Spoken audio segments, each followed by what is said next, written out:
Today we're going to focus on a great new thing for the community. We've talked about it in our community calendar. St. John's Church recently hosted a community table, a free community meal. And joining us to talk about it, we have Deanna Caspers, we have Lorna Maxwell. Lorna, how did the first one go on Wednesday night here in Richland Center? It was excellent. We had spaghetti.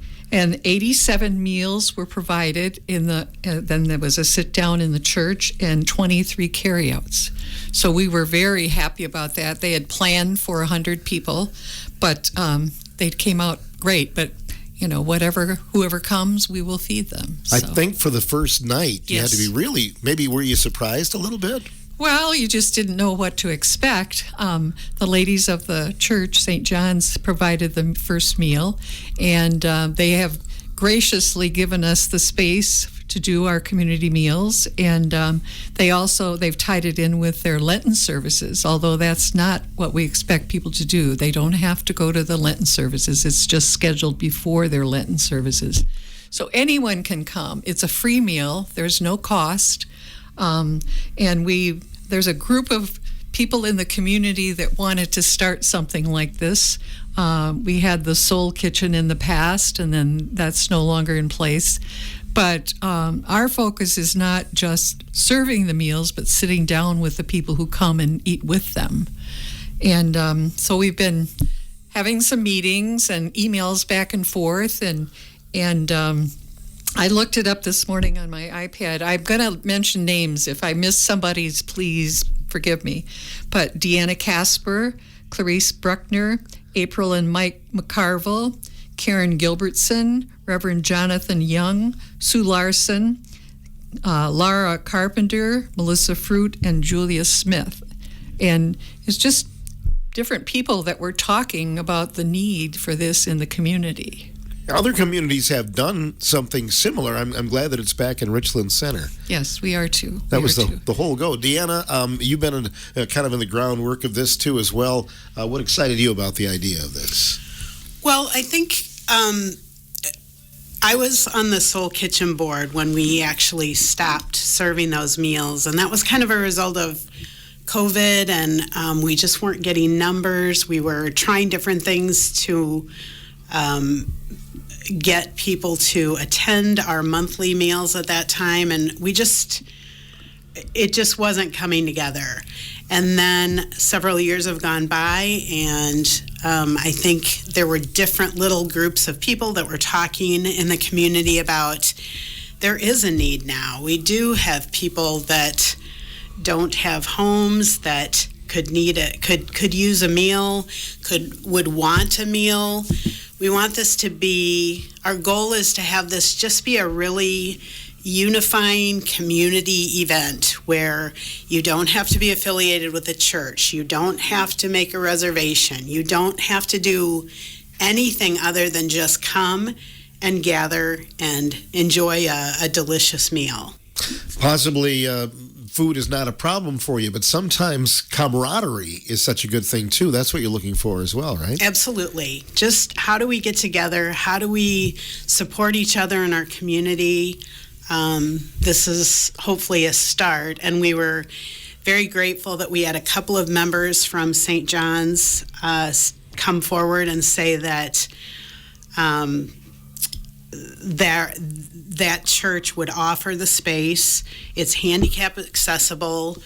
If you want to stay and eat there, there's plenty of room for people to spread out and eat. If you're not able to, we'll be happy to serve a carry-out meal.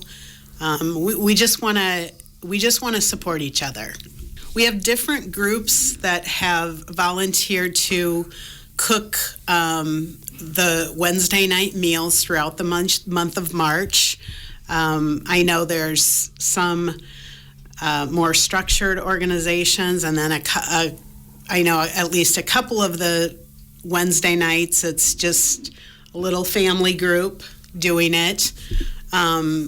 So it's not a fancy meal, but it's a good meal that we all feel like we would enjoy, we will be there, and we'd like to eat with everybody in the community that can make it. That's interesting. So, Lorna, different groups are taking each Wednesday night then coming up here? Yes. We've had different groups volunteer for the Wednesday nights, and St. John's has always started out their Lenten services by having spaghetti, and it was wonderful. They had spaghetti, they had bread, they had salads, they had desserts, they had relishes. I mean, it was just a wonderful meal, and the people that were there were wonderful too. I enjoyed it very much. Sure. You don't have to have a church affiliation with No. St. John's. No, at all. I don't, and no, you don't. There's no church affiliation required. Just come in as a community member and enjoy a meal. Yeah. My question is, how do you afford it? How do you put this together? Well, it's whatever group that's doing it that's provided the food and fixing it. We don't have a budget. We don't have money in a banking account. Nothing. It's just the people that wanted to start this are doing it. And St. John's did the first one because they usually do for their Lenten services. But any group could do that. And, if a church or an affiliation or a family would like to get involved in any way as a volunteer, we would love to have them, join our group or join us, not necessarily a group, but to provide this for the community.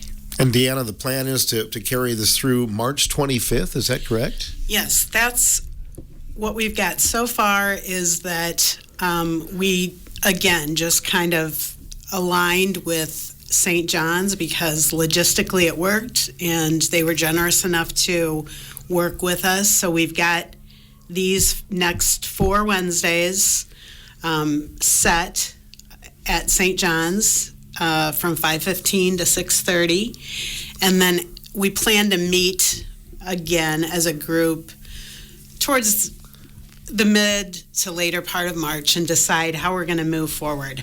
It's likely it will be more like a monthly meal to start after that, but we don't know. We kind of want to see where this goes. If we get more interest with people that want to cook and provide a meal, we'll just see. So it's very,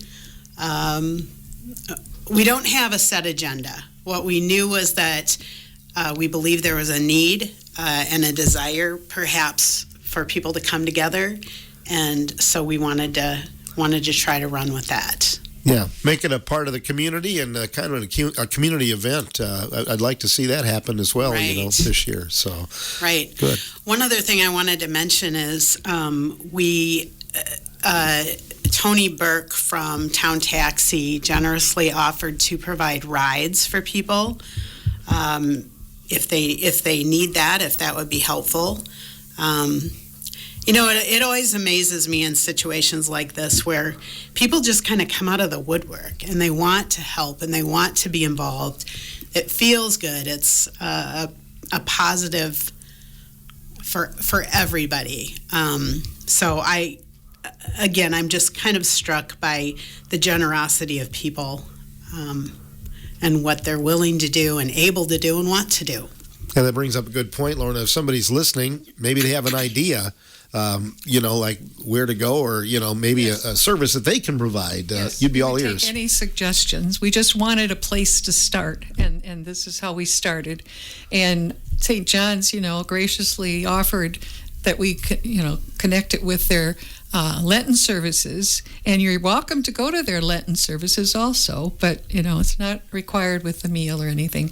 But it was a place for us to start. We didn't know where to start to get the word out to people, so we will continue hopefully having these meals whenever. But anyone who would like to join us, we would welcome them, volunteer to cook meals or whatever, or have other suggestions for us. We're open to suggestions. We're just starting and getting our feet wet in this and wanting it to be a very good thing for our community. I mean, we have a wonderful community, and we just think that's one of the needs we have in our community. And one of the things that was lost during COVID, Deanna, is the getting together and face-to-face and talking with your neighbors, and this is a great opportunity, isn't it? Yeah, we really think so. We're very excited about just what could come of it, and for however long it lasts or however not long it lasts, we're going to just really enjoy it, savor it, get to know people,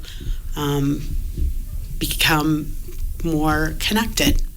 You're going to plan for about 100 meals each time, Lorna, then? Or? Well, I'm assuming we probably will now that we've got, the first one over. But, if we run out of food, we will order pizza or whatever we need to do. We will feed people that come. We'll figure it out. Mm-hmm. So, and I think they planned for 100 and they had, a few leftovers, but maybe the next group will plan for 125, making sure they have maybe some extra. But like I say, we will make it work. Get some fish and some loaves or whatever you have to do, right? That's right. That would be awesome. Yeah, everyone is welcome. Yes. Anything either of you'd like to add here today? No, again, I just am really grateful for the group that just kind of begins to come together and adds people, and it's really enjoyable to be a part of it. Yeah, very rewarding. Yes. Lorna, thanks for coming in today. Thank you. You bet. Thank you. Deanna Casper and Lorna Maxwell joining us again. The next meal is coming up next Wednesday. 5:15 to 6:30. Okay. Thanks, Deanna. Thank you. Well, that'll be coming up next week again, and again through March 25th and maybe beyond. This is The Morning Show from WRCO.